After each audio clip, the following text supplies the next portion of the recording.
Então, vamos olhar direto aqui o seu projeto. Deixa eu compartilhar com a galera aqui. Tá aqui, projeto feito em Excel também. Então aqui você começou aqui na primeira aba, listando aqui todos os itens do conector da ECU, né? Então aqui é uma ECU, uma ECU da Friotec FT300, certo? E aqui você tem alguns detalhes do projeto, né?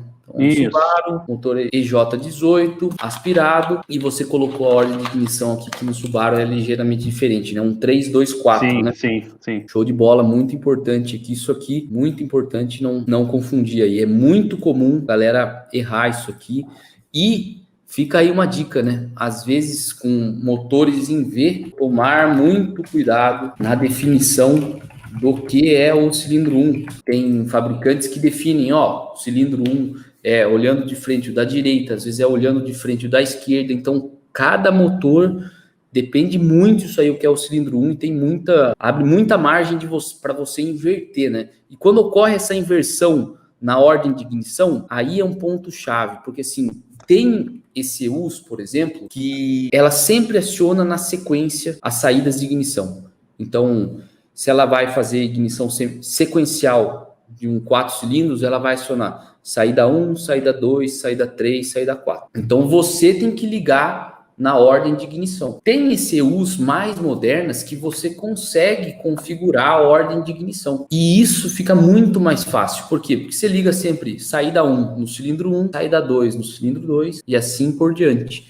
E a ordem de ignição você programa no software. Essa é uma grande vantagem. Por exemplo, vou contar um erro que a gente cometeu, inclusive, esse ano. Era um motor em V e a gente cometeu esse erro de inverter o cilindro 1. E o que era o problema? A ignição era semi-sequencial. Então, quando a ignição é semi-sequencial, em uma saída de ignição, a gente ligava em 2 bobinas, certo? Então, como a gente ligou tudo invertido, e era uma Motec antiga, que a gente não conseguia programar a ordem de ignição, a gente teve que tirar os terminais de dentro da ECU, cortar fora os 4 terminais, bipar tudo de novo para achar quais são os pares, crimpar de novo e montar para dentro da ECU. É nesses tipos de detalhes que às vezes você cai no cavalo, porque muita gente fala, tá, beleza, mas você trocou e funcionou, beleza. Sim, só que olha o detalhe, aquilo que eu acabei de falar, uma coisa é você crimpar sentado numa bancada, organizado, no ar-condicionado, com luz, olhando o que você está fazendo.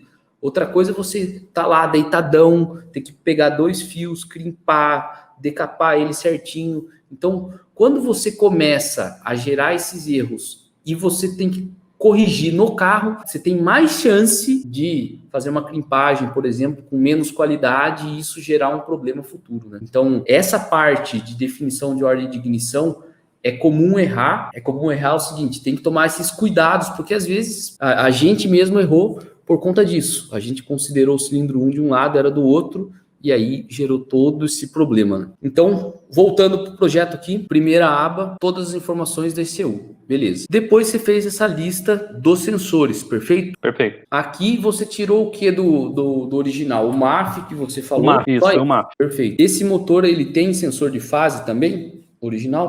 Que daí aqui você não iria usar por causa que você está numa FT300, né? Isso. Então aqui sensor de rotação indutivo, show de bola. Sonda lambda é narrowband nesse... Uma narrowband, isso. Eu mantive o narrowband. Perfeito, show de Até bola. porque nesse modelo de Friotec, Roberto, a leitura de lambda é apenas assim, a caráter assim, informativo. Você não tem um retorno, né, a partir dessa leitura. É só mesmo indicativa. Então, eu mantive a narrowband mesmo. Perfeito. Não teria a opção de ter uma correção em malha fechada, por exemplo, né? Não. De qualquer maneira, nesse caso, a wideband é uma boa também para você conseguir fazer o acerto de uma maneira, de combustível, de uma maneira mais precisa, né? Lembrando que a narrowband, ela só mede com precisão em torno de 1. Isso aí. Quando ela mede 1.05, por exemplo, você não sabe quão pobre ela tá, você sabe que tá pobre. Quando ela mede menor do que 1, você sabe que tá abaixo de 1, mas você não sabe se é 0,97 ou 0,81, você não tem essa precisão. Show de bola, sensor de rotação indutivo, sensor de posição da borboleta, então aqui você fez toda essa parte de definição do que você tem em cada um dos sensores, certo? Definindo a entrada. Nesse caso, você está usando terra da bateria, porque não tem 0 volts nessa Não tem 0 volts. 5 volts vai só para TPS. Isso, os outros são tipo AT. E sensor de pressão de óleo, nesse caso aqui, você vai colocar um PS10. Isso, 12 volts. Show de bola. Perfeito. Inclusive, esse sensor de pressão de óleo tinha a opção que ele pode ser sensor de óleo, né? Ou de combustível. No caso, eu optei por usar um sensor de óleo no pino correspondente dele. E no MAP não tem nenhum fio aí descrito, porque ele é um mapa interno da FT300.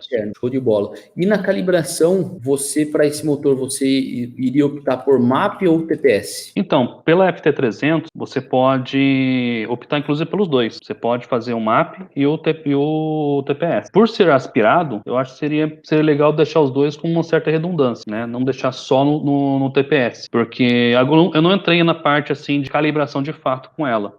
Né?